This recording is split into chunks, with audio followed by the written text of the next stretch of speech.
Hello, and welcome to Quilter Cheviot's Markets Uncut podcast, your weekly insights into the topics and issues that we have been discussing here at Quilter Cheviot. If you're not already subscribed, be sure to hit the follow button on whichever streaming platform you're listening on, or by following hashtag QC Weekly Comment on LinkedIn, so you won't miss future episodes. I'm your host this week, Ollie Creasey, Head of Property Research here in London, and as always, I'm delighted to be joined by podcast stalwart and Head of Fixed Interest, Richard Carter, and our special guest this week, the Head of Equity Research, Chris Beckett. Richard, this time last week, we were still digesting the news of Suella Braverman getting sacked and the more surprising reintroduction of David Cameron into the cabinet as Foreign Secretary. Those moves likely have some significant political implications, but has there been any observable reaction in financial markets?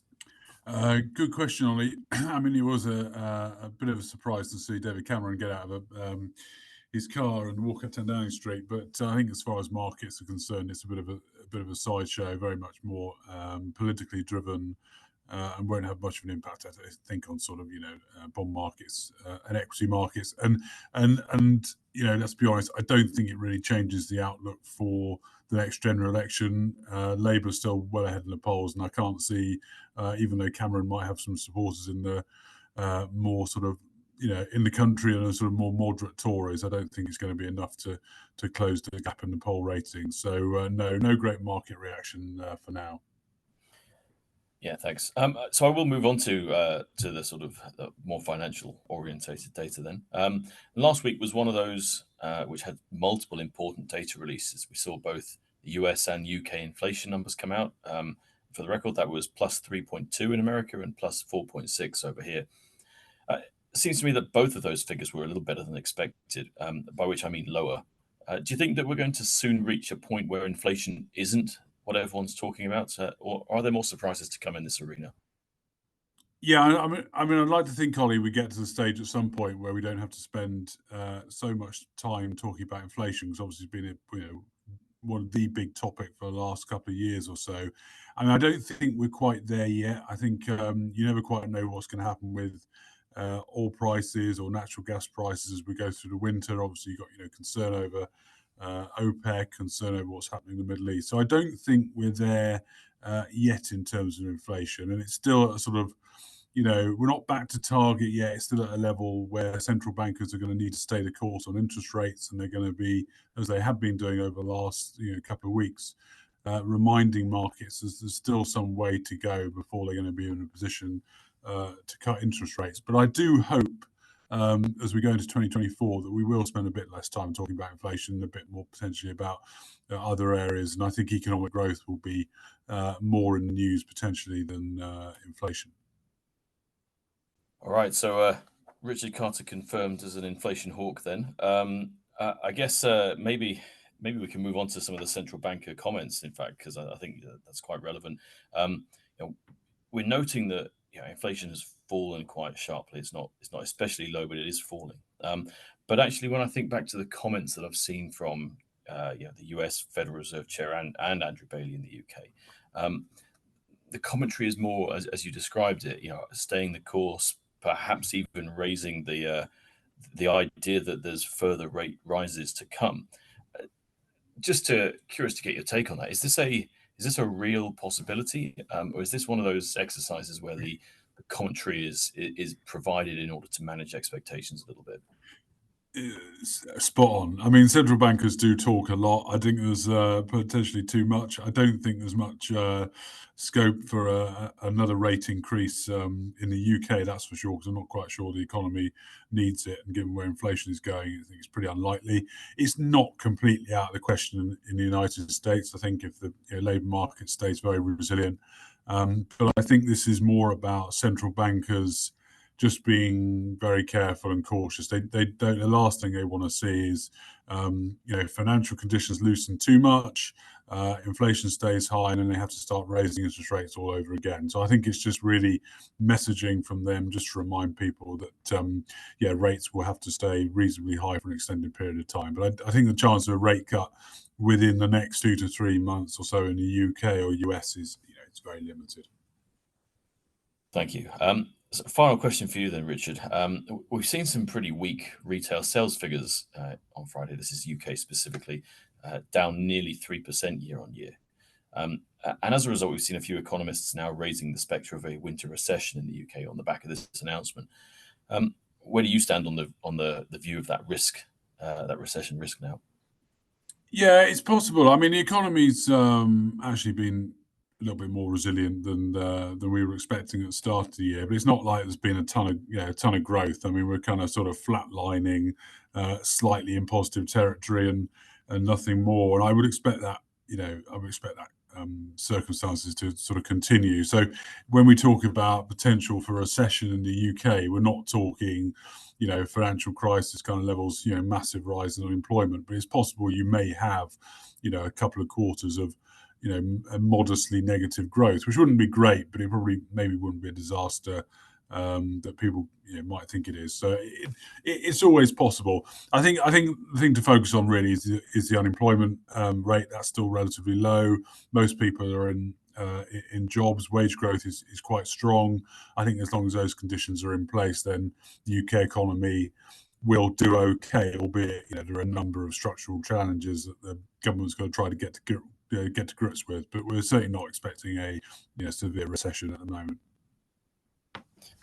Fair enough. So maybe sort of muddling along at some very, very low growth rates is kind of what I'm hearing there. So I'm going to turn to Chris now and maybe get your view on those retail sales figures.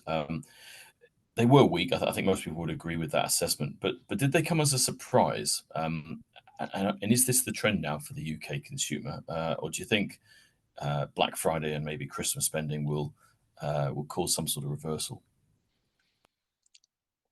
Thanks, Ollie, and thanks for having me on the podcast. I think the fact that we got relatively weak retail sales numbers isn't that much of a surprise. People have been going through cost of living crisis.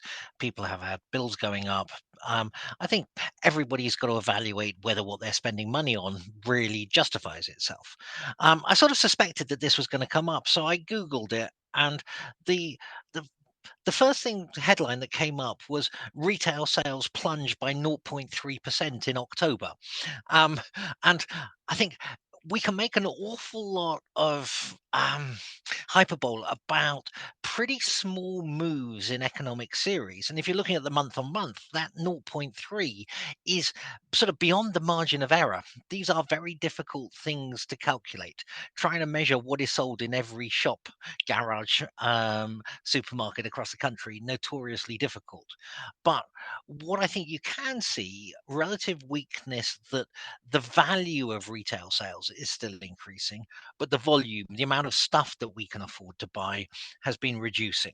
So value year on year going up about 2%, the volume of what we're buying going down by 3%. And that's how you square it back to the inflation number, 4.6, 4.7, depending on which measure you look at. That's why you've got that headline retail sales growth, even at a point where people are buying less stuff. And as Richard said, we're sort of going through the back end of the cost of living crisis. It might not feel like that for an awful lot of people, but if you look at where wage growth is going, 7-8% at the moment in the UK, you look at inflation coming down below 5%, you're seeing a real disposable income increase for the average family. You look at the ASDA income tracker, which tries to calculate the amount that the average family have left to spend after they've paid all their bills that they can't avoid, that's increasing about 4.4% year on year. And you have to qualify it by saying it's very unequal world at the moment. The bottom 40% of the income distribution, so the bottom 40% of families, are still slowly going broke. So it's not universal good news, but it is improving. And I think that's what the level of wage growth versus lower inflation is, why you can see a slightly better outlook coming into Christmas. Thank you. So it is a bit tough out there on the high street anyway. But one thing we do know is that not all retailers are born equal, as they say. Who are the winners and losers in those retail sales figures, do you think? Um, We look at quoted companies that we can invest in, and we choose to analyze the best of those. And if I look at the companies that we've been writing around as a research team, they've been performing pretty well. So Associated British Foods owned Primark. Their UK business had a 7% like-for-like improvement in the fourth quarter. So in the same size store, they are selling 7% more in terms of value. Next, also performing well, full price sales up about 4%. The growth coming from their online business with the stores slightly negative. Even M&S, which for years has been a laggard in terms of their clothing and homeware, they were growing sales at 4%, a much better than expected number. So the quoted sector and the large quoted sector, through a lot of self-help measures and good product positioning, good buying, keeping to price points that people can afford, sort of retail basics, doing okay. But across the whole of retail, it's been tough. 62 retail chains have closed this year, failed this year, gone bankrupt. Things like Wilko, Cath Kidston, Paperchase, and a whole range of others. Retail is notoriously a difficult industry, and you could call this creative destruction, the weak giving way, but it's still 6,400 stores employing 37,000 people. So quite a lot of pain across the whole sector, but still some very large pockets where companies are doing okay. Now, I did want to change tack a little bit, talk about the Q3 corporate earnings season, which is, depending on which sector you work in, more or less wrapped up now. We've seen a few trends forming now. We've seen US companies outperforming European peers in general, at least. And we've also seen that while most companies are actually exceeding their profit forecasts, they're tending to miss sales estimates. Wonder what you make of all of that. Earnings season is always interesting because it's the opportunities for companies to tell us how they're doing. We, like every investor, want to invest in good companies performing well that can more than justify their share prices. So if I look across Europe and North America, the average company is growing its profits. If I X out the energy sector, it's very clear, both sides of the Atlantic, that you have profit growth per share, 9% in the US, 3% in Europe. In headline terms, you see a small positive number in the US, a negative number in Europe because of greater exposure to the energy sector. But vast majority of companies are outperforming investor expectations. 82% in America, 59% in Europe. And you might call that good investor relations. Good companies can manage the expectations of their investors so that they can modestly beat those expectations every time they talk to the market. So constantly giving us good news, which is a way to get your share price to go up.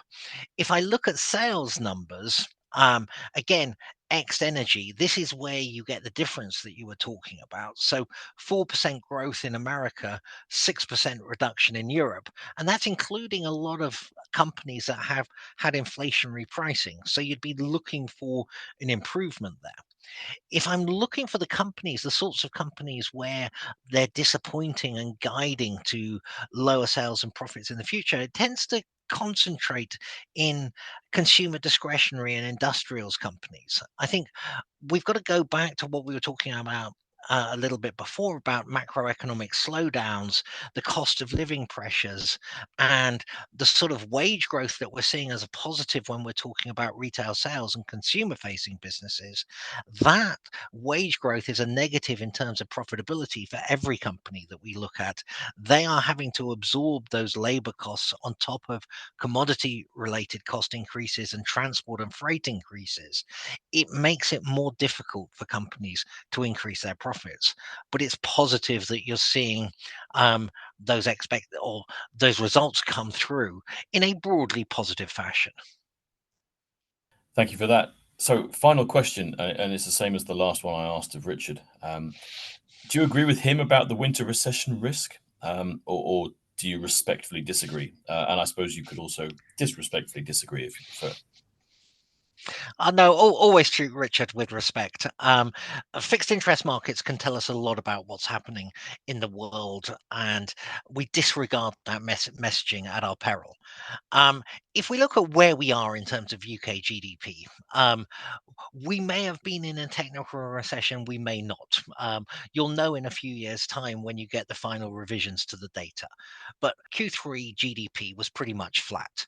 So we're bumping along with an economy stagnating. What central banks have been trying to do is to engineer a gradual slowdown in the economy to drive inflation out of the system. You're seeing in the UK falls in business investment, falls in household spending, falls in government consumption. So big contributors to GDP are in recession, even though the total number is about zero. I think as we go into next year, it's still very possible that we will have a recession. Um, the normal definition for a technical recession, 2 quarters of negative growth, could still very well happen. It sort of was described, one thing I was reading, as poor quality stagnation coming through in the numbers. It's not likely to be, on the data that we've got at the moment, a bad recession, but it could be negative. It's just difficult to see where a return to a normal growth rate will come for the UK. And that feeds into some of the political problems and some of the things that the Chancellor is having to try and address, which is where we started the conversation. I think when we're looking at the companies that we invest in, it's not all doom and gloom. Only 29% of sales of the average company quoted on the London Stock Exchange is coming from the UK. So, a lot of opportunities to invest in high quality international businesses exposed to economies that are likely to do better than the UK. My final thought on the subject: if you'd asked me this time last year, I'd have probably given you an equally gloomy prognosis about the UK economy. The outturn over this year has been better than anybody thought last year. It's not been stellar, but it's been above those gloomy expectations. So hopefully, as we go into next year, it's not quite as bad as some forecasters are suggesting. Thanks, Chris. Just a sprinkling of optimism, which is a good note to end on, I think. Thank you very much. And indeed, thank you to Richard for joining as always, and thank you to you, the listener, for tuning in. So, did you enjoy today's discussion? Believe it or not, we do genuinely love to hear from our listeners. So please do give us a review wherever you're listening. Share it on the various social media websites you use, and of course, tag us at Quilter Cheviot. And of course, you've got that subscribe button nearby that you should make sure you tap as well. We will be back next week. And in the meantime, do head over to our website. That's www.quiltercheviot.com, where you can read the accompanying market overview, as well as subscribe to our weekly comment newsletter. You can also stay up to date with our thoughts on market news, industry insights, and our upcoming events and webinars on our website, or again on those social media pages. Finally, if you have any questions you'd like to ask one of our experts in time for our next podcast, then simply send them through via the weekly comments page on our website. As I mentioned, we do really enjoy receiving and tackling those questions. That's it for today. So thank you once again to Richard and Chris for your time, and again to all of you for listening. See you next time.